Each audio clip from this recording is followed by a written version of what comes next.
संसद की कार्यवाही एक बार फिर नहीं चल पा रही है। लोकसभा जैसे ही आज कार्यवाही शुरू हुई वैसे ही विपक्ष अपने उन मुद्दों को लेकर फिर से अड़ा रहा जिन पर वो चर्चा की मांग कर रहा है और स्पीकर ने भी कुछ देर अपनी बातें रखने के बाद सदन को 12 बजे तक के लिए स्थगित कर दिया गया और फिर अब 12 बजे फिर जब शुरू होगी तो देखेंगे कि क्या कुछ होता है। लेकिन इधर विपक्ष तमाम मुद्दों के अलावा अब जिस तरह से सांसदों के ऊपर आरोप लगाए गए हैं, एक तरीके से उनको अपराधी घोषित करने की कोशिश की गई है स्पीकर की तरफ से, उसको लेकर भी जबरदस्त हंगामा हो रहा है। और अब सवाल सीधे स्पीकर पर उठ रहे हैं कि आखिर उनके पास कौन से इनपुट्स थे जो ये बता रहे हैं कि कांग्रेस के सांसद प्रधानमंत्री पर हमला करने वाले थे, बुरी तरीके से घिरे हैं। अब स्पीकर ने ये बातें खुद कही हैं, ये इनपुट्स उनके पास कहां से आए हैं, किसने बताया है, और अगर आए हैं तो फिर इसकी जांच कराई जाए, ये मांग वहां पर हो रही है। तो अब क्या कुछ होगा सदन में, ये लगातार ये जिस तरह से बाधित हो रही है, लगता नहीं है कि ये बजट सत्र चल पाएगा। और अगर इसी तरह से रहा या फिर इन मुद्दों पर चर्चा के लिए सरकार तैयार होती है, क्या रास्ता निकलता है। मणिपुर में सरकार बनने के बाद वहां फिर से हिंसा शुरू हो गई है और यहां SIR को लेकर रोज नए खुलासे हो रहे हैं।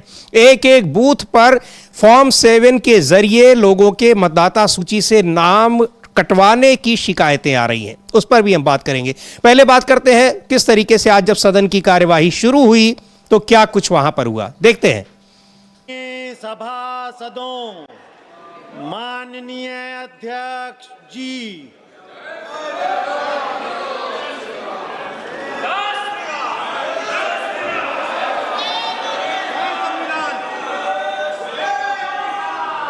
प्रश्नकाल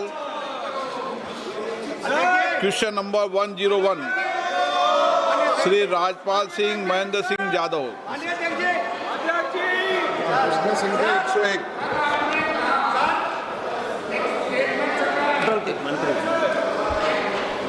माननीय सदस्यगण, मेरा हमेशा प्रयास रहता है सदन चले और प्रश्नकाल सभी माननीय सदस्यों का समय होता है। आज राज्यपाल जी का है, प्रियंका गांधी जी का भी है, अन्य सदस्यों का भी है। आप नियोजित तरीके से सदन नहीं चलाना चाहते, गतिरोध पैदा करना चाहते हैं। अभी तक 19 घंटे 13 मिनट सदन का समय बर्बाद हुआ है। 140 करोड़ जनता की अपेक्षा रहती है सदन चले, चर्चा हो, संवाद हो, लेकिन आप सभागृह की मर्यादाओं को समाप्त कर रहे हैं और देश की जनता सदन को चलती हुई देखना चाहती है। आपसे भी ये अपेक्षा करती है। पोस्टर और नारेबाजी के लिए आपको नहीं भेजा है, आपको चर्चा के लिए भेजा है। अगर आप सदन नहीं चलाना चाहते, नियोजित तरीके से गतिरोध पैदा करना चाहते हैं, सभागृह की मर्यादाओं को समाप्त करना चाहते हैं, तो मैं सदन चलाने, ऐसा सदन में नहीं चला सकता। आप जाना चाहते हैं, चर्चा करना चाहते हैं, प्रश्नकाल पर नहीं करना चाहते, माननीय सदस्य प्लीज, माननीय सदस्य विदेश मंत्री जी बात मत करिए इनसे। माननीय सदस्य चलिए बैठिए इधर। कोई भी माननीय सदस्य इधर से उधर जाकर बात नहीं करेगा। सदन की मर्यादा बनाए रखो। सदन की कार्रवाई आज 12 बजे तक के लिए स्थगित की जाती है। तो ये स्पीकर ओम बिरला साहब ने अपनी बातें पूरी रख दी, लेकिन गजब का तर्क दे रहे हैं अमलेंदु जी कि मैं ये सदन, इस तरह का सदन नहीं चला सकता, तो फिर आप इस्तीफा दे दीजिए। कोई आपको मजबूरी में तो बैठाया नहीं गया है वहां पर। जाओ इस्तीफा देके घर जाओ, वैसे भी इस्तीफा देना ही पड़ेगा क्योंकि आप जिस तरीके से सदन चला रहे हैं, कल को विपक्ष अविश्वास प्रस्ताव लेकर भी आ सकता है, महाभियोग भी लेकर आ सकता है, कुछ भी कर सकता है। तो आप जिस तरीके से तो सदन चला, सांसदों के विशेषाधिकार हनन का मामला है कि आपने एक पार्टी के सांसदों पर आरोप लगा दिया कि अपराधी बना दिया सीधे उनको। विशेषाधिकार हनन का मामला नहीं है समीर जी, बल्कि आपने FIR दर्ज नहीं कराई और आपने उनको अपराधी घोषित कर दिया। और संसद की सुरक्षा आपके जिम्मे है, संसद की सुरक्षा लोकसभा स्पीकर के जिम्मे है।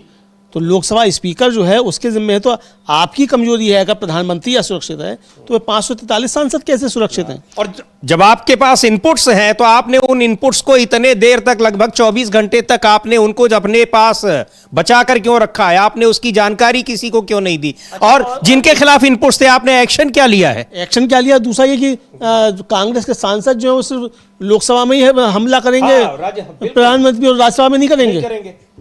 अगर कांग्रेस के सदस्य करेंगे तो लोकसभा में भी करेंगे, राज्यसभा में भी करेंगे। तो भाई लोकसभा में ही करेंगे और राज्यसभा में नहीं करेंगे, तो ये भी आपके पास इनपुट है। तो आपके पास तो इनपुट बहुत ज्यादा है। सीधे ये बात कह रही है। प्रियंका गांधी का भी बयान सुनेंगे कि उन्होंने सीधे आरोप लगाया है कि झूठ बोल रहे हैं और इस तरह का कहीं कोई इनपुट नहीं है। लेकिन इनपुट अगर है ओम बिरला के पास, स्पीकर ओम बिरला के पास, उनको सार्वजनिक करना चाहिए, जांच करानी चाहिए और इसके लिए तो बाकायदा इंक्वायरी कमीशन बनना चाहिए। आप पार्लियामेंट्री कमेटी बनाइए, JPC बनाइए। और नहीं तो ये इतना गंभीर मामला है कि आप इसको ऐसे हल्के में नहीं ले सकते हैं कि आपको लगा कि आपने कह दिया और वो बात खत्म हो गई। अभी तक देश के संसदीय इतिहास में ऐसा कभी नहीं हुआ कि इस तरह के आरोप लगे हो और सांसदों के ऊपर आरोप लगे हो। तो क्या कुछ होता है, इसको लेकर कई सारे सवाल आ रहे हैं। कार्ति चिदंबरम ने सवाल उठाया है कि अगर वो इनपुट्स हैं तो वो इनपुट्स बताने चाहिए कि क्या इनपुट्स मिले थे और किस वजह से प्रधानमंत्री को कितना बड़ा खतरा था कि उनको सदन में आने से रोक दिया गया। और वो खतरा क्या केवल प्रधानमंत्री के लिए था, किसी और के लिए नहीं? और क्या कर रहा है देश का गृह मंत्रालय, क्या कर रहा है कि जो संसद की जो सुरक्षा की कमेटी होती है वो क्या कर रही है? बहुत सारे सवाल उठाए। एक बार सुनते हैं कार्ति चिदंबरम को, कांग्रेस के सांसद हैं, क्या कह रहे हैं। लेकिन लोकसभा की कार्यवाही जिस तरीके से स्थगित हो रही है, बार बार राज्यसभा में भी रुकावटें आ रही हैं। कल कांग्रेस के लोग सदस्यों ने वहां पर बहिष्कार किया है। और वही सवाल है जो अमलेंदु जी कह रहे हैं कि आखिर वो इनपुट्स क्या केवल लोकसभा के लिए मिले थे? प्रधानमंत्री तो वहां पर गए, लेकिन लोकसभा में इसलिए यहां इनपुट्स मिल रहे हैं। बताया जा रहा है अमलेंदु जी कि सीधे सीधे राहुल गांधी ने कहा था कि वो जनरल नरवणे की पुस्तक को उनको दिखाएंगे और पूछेंगे कि क्या कुछ है। हाँ बिल्कुल, ये जनरल नरवणे की किताब जो है वो दिखाएंगे और पूछेंगे और प्रधानमंत्री आएंगे तो उनको किताब भेंट की जाएगी। ये भी कहा गया था, तो प्रधानमंत्री तो आए नहीं। और राहुल गांधी ने कह दिया था कि मैं जानता हूं प्रधानमंत्री नहीं आएंगे। तो आखिर ऐसा क्या है कि प्रधानमंत्री नहीं पहुंचे? क्यों नहीं पहुंचे? और जबकि राज्यसभा में पहुंचे प्रधानमंत्री, तो प्रधानमंत्री को पहुंचना चाहिए था, अपनी बात रखनी चाहिए थी। और ऐसा कैसा प्रधानमंत्री इतना कमजोर कि सांसदों से डर जाए, वो भी महिला सांसदों से? तो महिला सांसदों से डर क्यों लगता है मोदी जी को? ये बड़ा सवाल है। इसका मतलब बहुत कमजोर प्रधानमंत्री इस देश को मिल गया है। जी बिल्कुल। और लगातार ये सवाल पूछा जा रहा है कि कौन से इनपुट्स थे, क्या पार्लियामेंट अनसेफ है, ये कह रहे हैं स्पीकर ओम बिरला, या फिर ये पार्लियामेंट केवल प्रधानमंत्री के लिए अनसेफ है? सुनते हैं कांग्रेस के सांसद इमरान प्रतापगढ़ी को क्या कह रहे हैं। और ये जो लगातार ये जो इस पर सवाल उठ रहे हैं कि क्या कुछ हो रहा है, लेकिन ये बड़ा गंभीर मसला है। और किस वजह से वास्तव में इनपुट्स मिले थे, या फिर यूं ही कहा है स्पीकर ओम बिरला ने, लेकिन ये मामला बहुत गंभीर है क्योंकि आज तक देश की संसद के बारे में इस तरह की चर्चा नहीं हुई है, ऐसे आरोप नहीं लगे हैं। तो किस आधार पर स्पीकर ओम बिरला ने प्रधानमंत्री को खतरा बता दिया संसद के भीतर, लोकसभा के भीतर? सुनते हैं इमरान प्रतापगढ़ी को क्या कह रहे हैं। दे रहे थे और जिस तरह का 2 दिन से माहौल बनाने की कोशिश की भारतीय जनता पार्टी ने स्पीकर के माध्यम से। आप मुझे बताइए, अगर आप देश की लोकसभा में यानी देश की सबसे सुरक्षित जगह में भी अपने आप को असुरक्षित महसूस कर रहे हैं, तो फिर आपको खुद शर्म करनी चाहिए कि आप कैसी सरकार चला रहे हैं। आप महिला सांसद आप पर सूत्र बता रहे हैं कि हमला कर देंगी, और उसके बाद कल आप राज्यसभा में खड़े हुए और जब पूरा विपक्ष मौजूद नहीं था तो खाली कुर्सियों को आप ये भाषण पिलाते रहे कि जो है कांग्रेस कांग्रेस कांग्रेस। आदरणीय प्रधानमंत्री जी, आप चौराहे पर खड़े हुए ट्रोल नहीं हैं, आप देश के प्रधानमंत्री हैं। आपसे एक मर्यादित भाषा की उम्मीद की जा सकती है। 11-12 साल से वही एक राग आप अलाप रहे हैं, कांग्रेस कांग्रेस कांग्रेस मुक्त भारत। ये सपना आपका सपना ही रह जाएगा। इसी सपने के साथ आप इस गद्दी से विदा लेंगे, आप ये भी जान के रखिए। और जब देश की संसद में खड़े हों तो संसदीय मर्यादाओं वाला भाषण करें, चौराहों वाला भाषण ना करें। इमरान भाई, निशिकांत दुबे ने ये कहा है कि वो गांधी नेहरू परिवार को लेकर के तमाम जो किताबें हैं उसको एक पुस्तकालय। निशिकांत दुबे जी की बातचीत इतनी घटिया है और वो खुद भी इतने घटिया हैं कि उस पर कोई प्रतिक्रिया नहीं दे सकता। तो ये भाषण का स्तर क्या है भाई, ये उसकी बात कर रहे हैं अमलेंदु जी। जो भाषण उन्होंने, ये लोकसभा में तो नहीं आ पाए, वहां से भाग खड़े हुए क्योंकि ओम बिरला जी ने मना कर दिया कि आप आइए नहीं। इनपुट्स मिल रहे हैं, बड़े खतरनाक इनपुट्स मिल रहे हैं कि कांग्रेस के सांसद, महिला सांसद आपके ऊपर हमला कर देंगी। अब सवाल यह है कि अच्छा, हमला अगर कर ही देते तो प्रधानमंत्री की सुरक्षा के लिए एनडीए के सदस्य न होते, लेकिन उनकी अपनी पार्टी के 240 सदस्य तो हैं ही ना। बिल्कुल बिल्कुल, अपनी पार्टी उन पे भी भरोसा नहीं है, उन पे भी भरोसा नहीं है। और या उनके लिए भी कुछ इनपुट्स मिले थे स्पीकर को, ये सारा बताना पड़ेगा। नहीं, स्पीकर को सब बताना पड़ेगा। और समीर जी देखिए, आप ऐसे कहकर जो है वो निकल नहीं जाएंगे। आपने जब आरोप लगाया है बिरला साहब ने, आप सारे सांसदों से कहते हैं कि भाई ऑथेंटिकेट करो। राहुल गांधी को आप इसीलिए नहीं बोलने दे रहे थे कि ऑथेंटिकेट करो। आपने इतना बड़ा आरोप जो है आसंदी से लगाया है, आपने इसे कहाँ से ऑथेंटिकेट किया? तो आपको ऑथेंटिकेट करना पड़ेगा। बहुत सीधी सी बात है।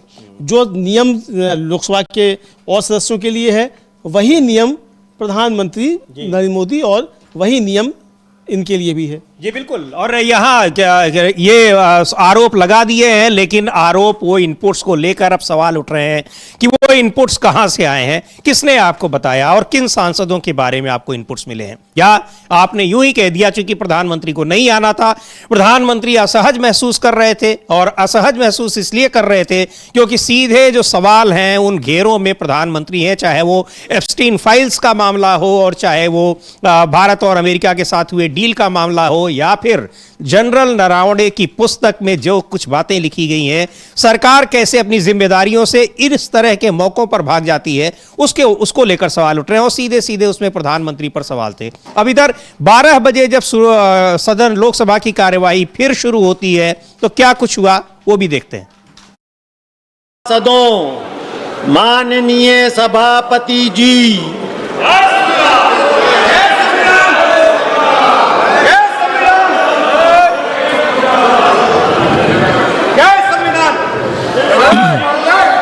माननीय सदस्यगण, माननीय अध्यक्ष को कई माननीय सदस्यों के द्वारा कुछ विषयों पर स्थगन प्रस्ताव की सूचनाएं प्राप्त हुई है। माननीय अध्यक्ष ने स्थगन प्रस्ताव की किसी भी सूचना के लिए अनुमति प्रदान नहीं की है। आइटम नंबर 2, माननीय Shri Jagat Prakash Nadda ji. Honorable Speaker, sir, with your permission, I rise to lay on the table of the House papers mentioned against my name in today's revised list of business. Thank you sir. Item number 3, माननीय श्री अर्जुन राम मेघवाल जी।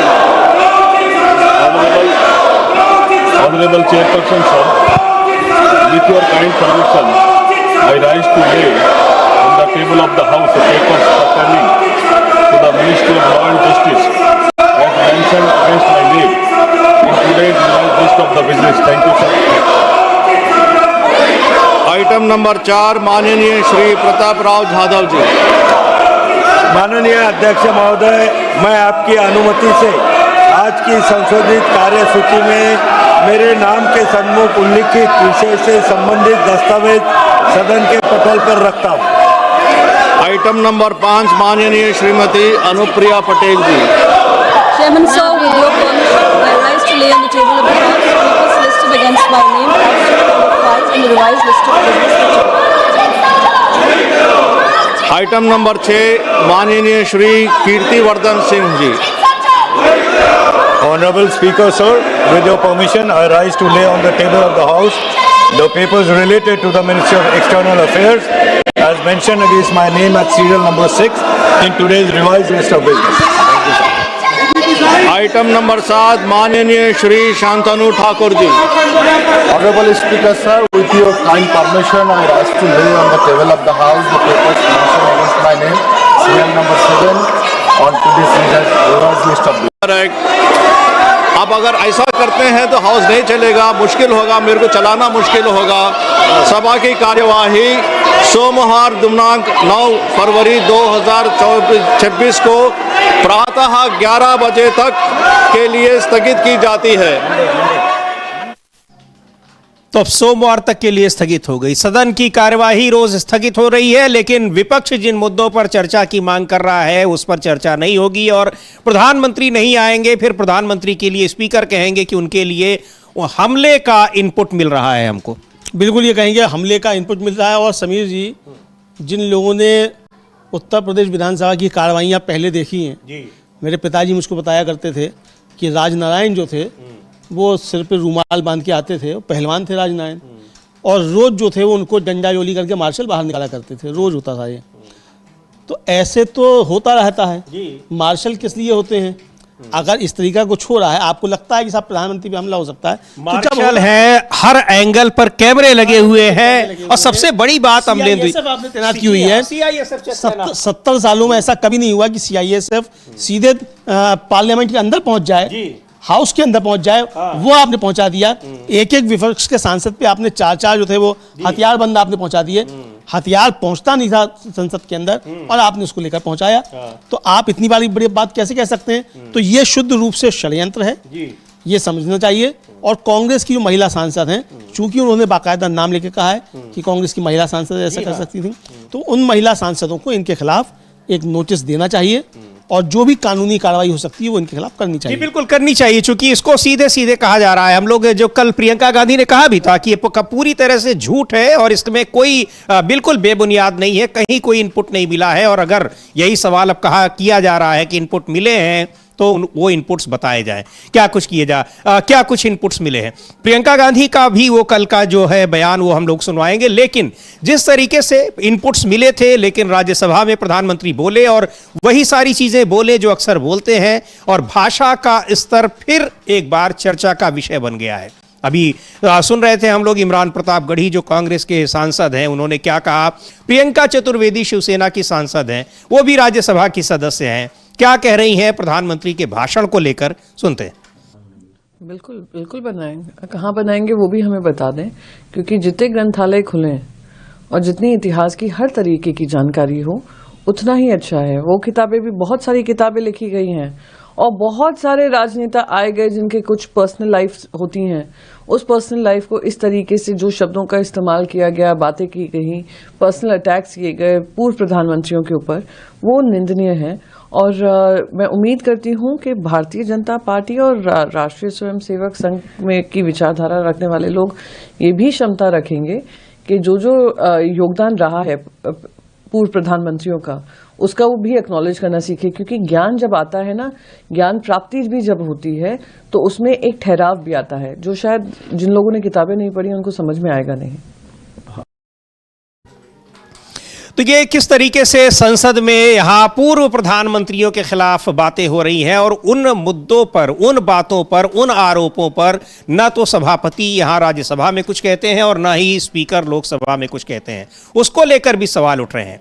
राज्यसभा में क्या कुछ हुआ और क्या प्रधानमंत्री के भाषण को लेकर राज्यसभा में जो नेता प्रतिपक्ष हैं मल्लिकार्जुन खड़गे, उनको भी हम लोग सुनेंगे। लेकिन किस तरीके से इस पूरी जो संसदीय प्रक्रिया है उसको किस तरीके से अपमानित किया जा रहा है और ये कहकर कि संसद के सदस्य वो प्रधानमंत्री पर हमला कर रहे हैं, और इस ये एक बहुत गंभीर मुद्दा बन गया है। निश्चित तौर पर अमलेंदु जी, भले ही अब 9 तारीख को असेंबल होगी लोकसभा, लेकिन बाकी सारे मुद्दों पर यह मुद्दा मुझे लग रहा है कि भारी पड़ गया है अब सरकार के लिए और स्पीकर के लिए भी। स्पीकर को इसका जवाब तो देना ही पड़ेगा, स्पीकर को इसका जवाब देना पड़ेगा। और जब भी सदन की कार्रवाई शुरू होगी, मुझको लगता है कि अब सबसे पहला प्रस्ताव स्पीकर के खिलाफ ही आएगा, क्योंकि बहुत अशोभनीय वक्तव्य जो है वो स्पीकर का था, और इतना अशोभनीय वक्तव्य देने वाला व्यक्ति स्पीकर हो कैसे सकता है?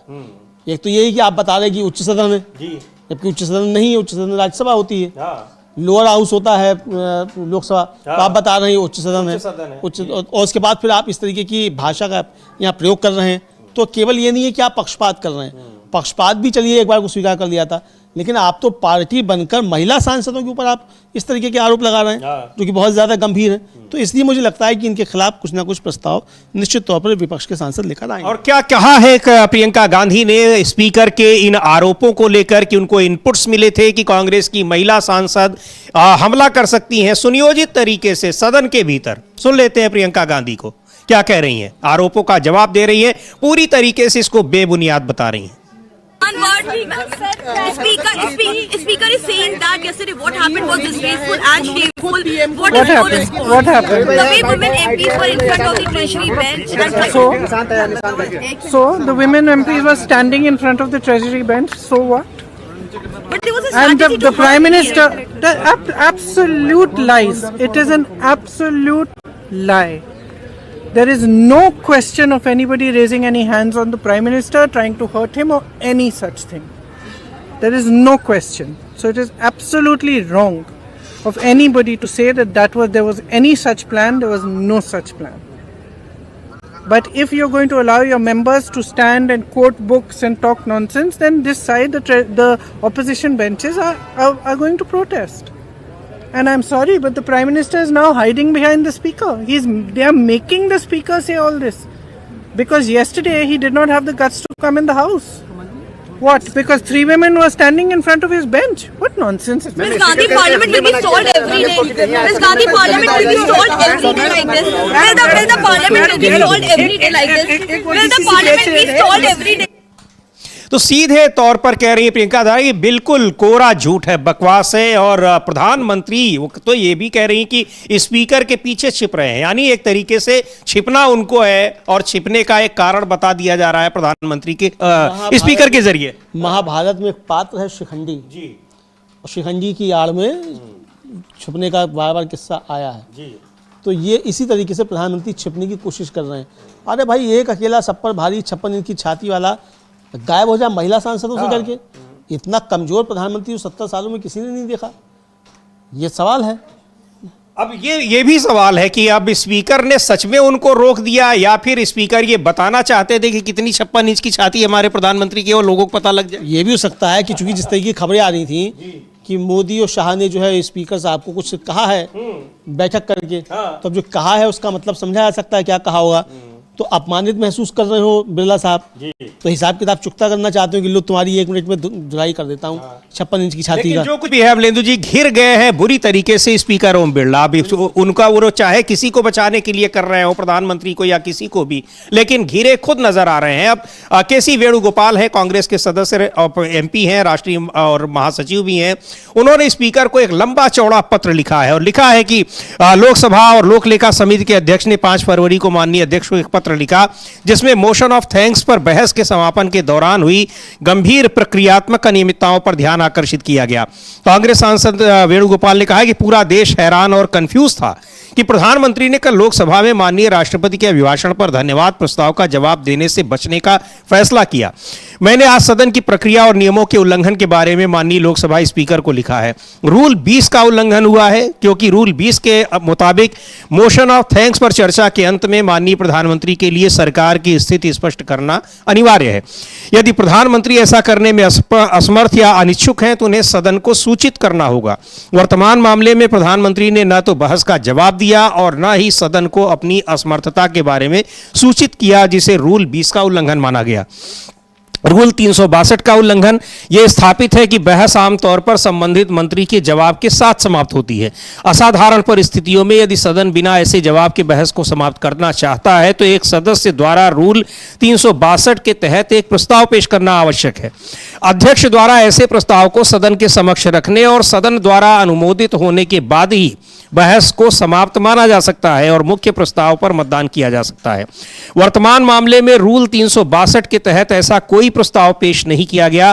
फिर भी लगभग 12 बजे मोशन ऑफ थैंक्स को अचानक सदन के समक्ष रखा गया, जिससे निर्धारित प्रक्रिया का पालन किए बिना बहस समाप्त हो गई। इसे रूल 362 का उल्लंघन माना गया। तो ये कहा है कि सदन नियमों के संरक्षक हैं और सभी सदस्यों का कर्तव्य है कि वे नियमों का पालन करें जो संविधान के अनुच्छेद 118 के तहत बनाए गए हैं। उन्होंने अनुच्छेद 105 के तहत भाषण की स्वतंत्रता का भी उल्लेख किया और कहा कि अध्यक्ष का पवित्र कर्तव्य है कि वे सुनिश्चित करें कि संसद सदस्य सदन में बोलते समय इस स्वतंत्रता का पूरी तरह से आनंद ले। यानी खुद स्पीकर किस तरह से संसदीय नियमों का उल्लंघन कर रहे हैं, जबकि वही रूल बुक लेकर सांसदों को नियम बताते रहते हैं।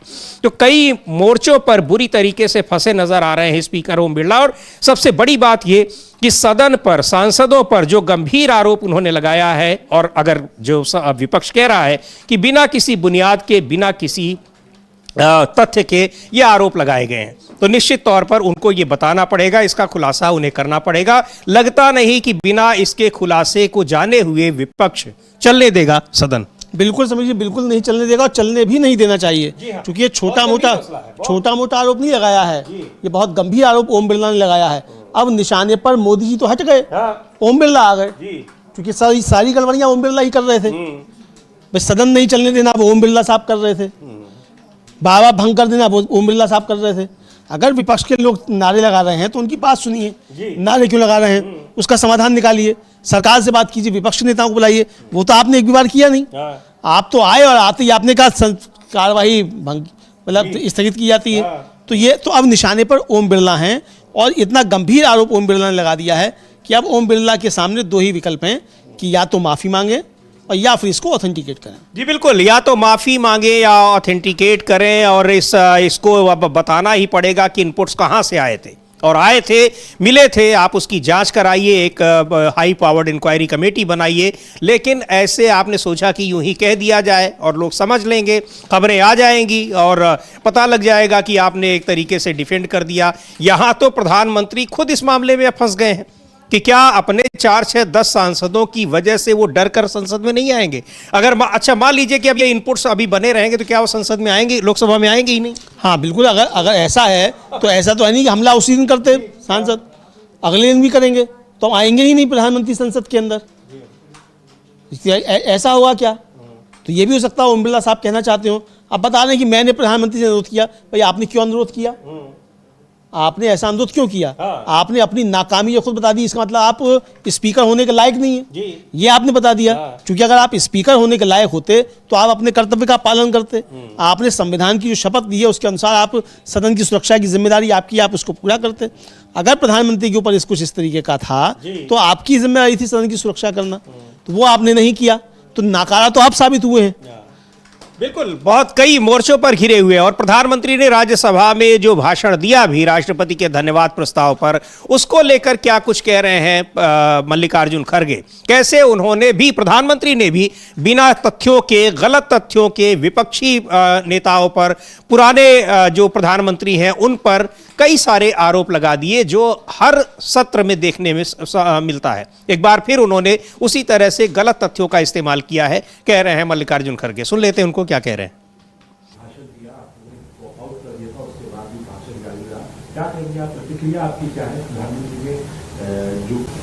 जितने घटिया बात उन्होंने बोली है उन बातों का मैं जरूर रिप्लाई देना चाहता हूं, क्योंकि झूठे बातों को दोहराना उनका हमेशा एक काम रहा है। मैं आपसे कहना चाहता हूं कि पार्लियामेंट के उनके 97 मिनट्स के भाषण में वो कोई ऐसा बात नहीं कही, और हम लोगों ने जो घंटों से बात करके उनको ये जो राष्ट्रपति के अभिभाषण पर वो जो विचार थे वो रखे उनके सामने, एक रिप्लाई भी उन्होंने नहीं दिया। सिर्फ 100 साल का, 75 साल का, 50 साल का बात करते रहे। और जब देश के रक्षा की बात जब हम करते हैं, और ये जनरल नरवणे का बुक जो पब्लिश हुआ है जो हमारे हाथ में मिला है वो आपको कैसा नहीं मिलता? और आप पार्लियामेंट में बोल रहे हैं कि वो किताब नहीं पब्लिश नहीं हुआ, डिफेंस मिनिस्टर बोल रहे हैं। अरे आपके पीछे, आपके तले वो है किताब, आप उसको डिनाई करें, ये तो प्रिविलेज होता है। तो यहां बिना तथ्यों के आधार पर आप कुछ भी बोल दे रहे हैं और कह भी रहे हैं मल्लिकार्जुन खड़गे कि अपनी आदत के मुताबिक हमेशा ऐसे करते हैं। तो क्या ये आपको इस तरह से किसने अधिकार दिया हुआ है? गलत तथ्यों को आप वहां रख देते हैं और गलत तथ्य रखेंगे वो निकाले भी नहीं जाएंगे, क्योंकि वहां इस सभापति की कुर्सी पर या स्पीकर की कुर्सी पर ऐसे बैठे हैं कि वो प्रधानमंत्री के भाषणों के गलत तथ्यों को भी नहीं निकाल सकते हैं। यहाँ ये लगातार जो आरोप लग रहे हैं और भाषाई मर्यादा का किस तरह से ध्यान रखा जाता है उसका जिक्र भी किया ही इमरान प्रतापगढ़ी ने कि बिल्कुल चौराहों जैसी भाषा का इस्तेमाल प्रधानमंत्री नरेंद्र मोदी संसद में करते हैं। और अब क्या किया जाएगा, लेकिन वहीं पर बहुत सारी चीजें प्रधानमंत्री ने कही हैं। क्या कुछ कहा है, उस भाषा को लेकर बहुत से सवाल उठ रहे हैं, लेकिन असली सवाल ये है जो संसद के सदस्यों के ऊपर उन पर हमलावर होने का आरोप लगाया है स्पीकर ओम बिरला ने। ये अब मुझे लगता है अमलेंदु जी कि बाकी सारे मुद्दों से कहीं बड़ा मुद्दा बन गया है। बिल्कुल, ये काफ़ी बड़ा मुद्दा बन गया है समीर जी, और ये मुद्दा ऐसे आसानी से हल होने वाला है भी नहीं। ये साफ तौर पर देखा जा सकता है, चूँकि ओम बिरला साहब ने जो किया है वो गंभीर अपराध की श्रेणी में आता है जो उन्होंने किया है। तो अब ये देखना होगा कि अब कितना जो है ये मामला आगे बढ़ता है और कांग्रेस इस पर क्या कदम उठाती है, विपक्ष इस पर क्या कदम उठाता है। क्योंकि फ्लोर मैनेजर्स जब बैठेंगे विपक्ष के तो वो तय करेंगे कि इस पर आगे क्या कार्रवाई करनी है। लेकिन जो समझा जाता है वो समझा यही जाता है कि विपक्ष इस पर अब खामोश बैठने वाला नहीं है। प्रधानमंत्री नरेंद्र मोदी को तो जो करना है वो करेंगे ही। जी बिल्कुल। और इसको लेकर क्या कह रहे हैं समाजवादी पार्टी के सांसद राजीव राय, उनको भी सुनते हैं। पीएम को बोलना था लोकसभा में, उनकी स्पीच को स्किप करके मोशन को पास किया गया, इसको आप कैसे देखते हैं? इसको जबरदस्ती हाउस चलाना बोलते हैं। अगर सत्ता पक्ष ये नहीं चाहती कि विपक्ष की आवाज़ हो तो हाउस को ही खत्म कर दे, तानाशाही घोषित कर दे। स्वस्थ लोकतंत्र में विपक्ष का और सरकार का सवाल जवाब जरूरी है। प्रधानमंत्री जी को भी बोलना चाहिए था और एलओपी के सहित सभी विपक्ष के नेताओं को, मुझे भी बोलना था। मैंने बहुत तैयारी की थी, मौका नहीं मिला, तो इसे दुर्भाग्यपूर्ण ही कहेंगे, क्या बोले जी। तो एक तरफा अपने हिसाब से सदन चलाना चाहते हैं और विपक्ष को मौका नहीं देना चाहते कि विपक्ष भी कुछ बोले, विपक्ष भी अपनी बात रखे। राजीव राय सीधे तौर पर कह रहे हैं कि मुझे भी बोलना था, तैयारी करके आया था, अपने क्षेत्र की जनता का प्रतिनिधि हूं, उनकी समस्याओं को लेकर हम आते हैं, लेकिन बोलने का मौका ही नहीं दिया जाता और संसद की कार्यवाही रोज बाधित हो रही है। तो ये बाधित हो रही है और जब बोलने का मौका दिया जाता है तो बोलते हैं प्रधानमंत्री, और वो भी गलत तथ्यों के आधार पर। तथ्य उनके गलत होते हैं, फर्जी बातें बोलते हैं, ये आरोप लगा रहा है विपक्ष, और विपक्ष के तमाम विपक्षी पार्टियों के सांसद लगा रहे हैं। और सुनते हैं क्या कहा है राजीव शुक्ला ने, कांग्रेस पार्टी के नेता हैं, पूर्व केंद्रीय मंत्री। वो क्या कह रहे हैं जो प्रधानमंत्री ने राज्यसभा में भाषण दिया है धन्यवाद प्रस्ताव पर, उस पर। ये जो माननीय प्रधानमंत्री जी कह रहे हैं कि कांग्रेस ने कहा कि मोदी तेरी कब्र खोदेगी, कांग्रेस कभी न इस तरह की भाषा इस्तेमाल करती है, न कांग्रेस कभी इस तरह की बात कहेगी। कांग्रेस नेतृत्व कभी ऐसी बात कहता ही नहीं है, किसी की कब्र खोदने की बात नहीं कहता। ये सरासर जो है बेवजह का आरोप है, बेबुनियाद है। कहीं कोई कार्यकर्ता नीचे किसी पार्टी का कुछ भी बोले उसको जोड़ देना कांग्रेस नेतृत्व से एकदम गलत बात है। कोई प्रश्न ही नहीं है इस तरह की बात करना। हम इस तरह की गलत घिनौनी बात करते ही नहीं है। मैं तो कहता हूँ पीएम बहुत स्वस्थ रहे, अच्छे रहे, क्यों खबर किसी को दे। मैं इस तरह की बात ही नहीं कांग्रेस पार्टी कभी करती है। बेवजह इसमें कांग्रेस को बदनाम किया जा रहा। मुद्दा कुछ और है, उससे भटकाने का प्रयास है। सर, उन्होंने राहुल गांधी का जो एक वर्ड था ट्रेटर, जो उन्होंने रवनीत बिट्टू के लिए यूज किया था, उसके लिए भी बोला है कि इससे कांग्रेस की मानसिकता दिखती है कि सिख के लिए कितने हेट्रेड है उनके मन में। सिखों को तो हमने तो सिख प्रधानमंत्री बनाया, कांग्रेस ने तो सिख प्रधानमंत्री दिया, उसकी क्या बात करते हैं। तो ये अमलेंदु जी, जो इधर बीच बातें आ रही थी, अब कहने के लिए कुछ तो चाहिए। जो सवाल पूछे गए हैं, जो बातें की गई हैं वहां पर चर्चा के दौरान, उनके जवाब के लिए तो आपके पास तर्क है नहीं। तो यही विपक्ष कह रहा है कि उन बातों का जवाब आपके पास नहीं है, तो आप अनाप शनाप बातें करेंगे, कब्र खुदेगी। और हम लोगों ने देखा कि अभी कब्र खुदने वाली बात कहां से आई थी। वो सारे बीजेपी के समर्थक, पार्टी के नेता और उनके कार्यकर्ता कर रहे थे और बड़ी तस्वीरों पर मार रहे थे बड़े गंदे तरीके से। सारे मोदी भक्त थे, वही जो थे वो अमित शाह जी और मोदी जी के जो है चित्र लगाकर, और वो क्या क्या उसके साथ व्यवहार कर रहे थे, ये सारी दुनिया ने देखा कि किस तरीके से उनके साथ व्यवहार किया जा रहा था। तो कब्र खुदेगी नारा वही लगा रहे थे, बीजेपी समर्थक ही लगा रहे थे, और अभी फिर लगा सकते हैं। सुप्रीम कोर्ट का आदेश अगर नहीं आया, लगातार प्रदर्शन जगह जगह लगातार हो ही रहे हैं, तो फिर लगा सकते हैं। तो भाई अगर आपकी कब्र खुदेगी और ये इस तरह के नारे लग रहे हैं, तो आप ऐसा काम क्यों करते हैं? किस तरीके के कोई नारे लगे, नहीं करने चाहिए ऐसे काम। तो आपको भी तो अपना आत्मचिंतन करना चाहिए कि भाई ऐसे मेरे अंदर क्या कमियां हैं। समीर जी, अगर आप मुझे रोज गाली दें तो मैं एक बार तो अपने अंदर सोचूंगा ना कि भाई आखिर क्या कमी है मेरे अंदर कि समीर जी मुझे रोज गाली देते हैं। तो ये एक होना चाहिए कि भाई आप खुद के अंदर भी देखिए कि आप की कार्यप्रणाली क्या है, किस तरीके से आप बात करते हैं, उसका क्या असर पड़ता है। जी बिल्कुल, लेकिन जिस तरीके से सदन में भी प्रधानमंत्री गलत तथ्य, झूठे तथ्य देते हैं, उसको लेकर कई सारे सवाल उठ रहे हैं। लगातार पार्टी, केवल कांग्रेस पार्टी के ही नहीं बल्कि विपक्ष के तमाम नेता लगा रहे हैं। कांग्रेस के सांसद हैं सुखदेव भगत, उन्होंने भी राज्यसभा में जो प्रधानमंत्री का भाषण रहा है उसको लेकर कुछ कहा है, उनको भी सुनते हैं। समझता हूं कि तथ्य से परे इन्होंने कल बातें एक वो नहीं लग रहा था उस सदन में बोल रहे हैं, ऐसा लगता है भारतीय जनता पार्टी के कोई राजनीतिक मंच से वो बोल रहे हैं और बार बार इस गरिमा को गिरा रहे हैं। और अभिभाषण पे जो तथ्यात्मक बातें आनी चाहिए, एक्सक्यूशन प्लान आना चाहिए, बड़ी बड़ी बातें, विकसित भारत की उन्होंने बातें की, आंकड़ों की बातें की, लेकिन जो तथ्य थे वो गायब थे। मणिपुर में एक तरफ सरकार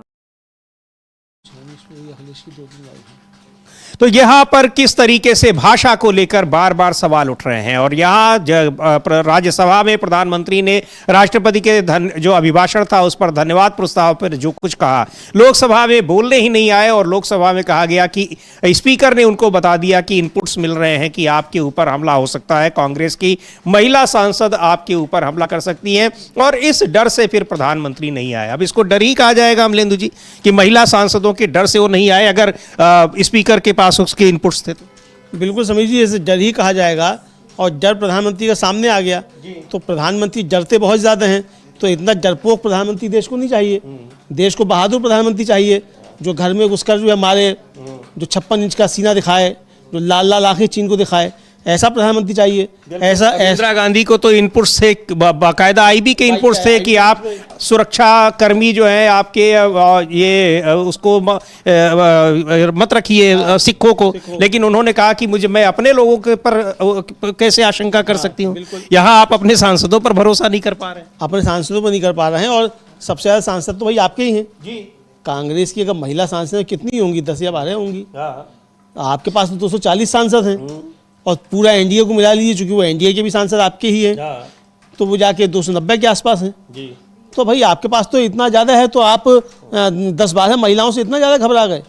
तो इतना कमज़ोर प्रधानमंत्री 70 सालों में इस देश ने नहीं देखा समीर जी। बिल्कुल, इसको लेकर कई सारा सवाल तो उठ ही रहे हैं, लेकिन बड़ा सवाल यही है कि स्पीकर ने किन इनपुट्स के आधार पर ये आरोप लगाए कि कांग्रेस की महिला सांसद हमलावर हो सकती है अगर 5 बजे प्रधानमंत्री नरेंद्र मोदी बोलने के लिए आएंगे। लेकिन कांग्रेस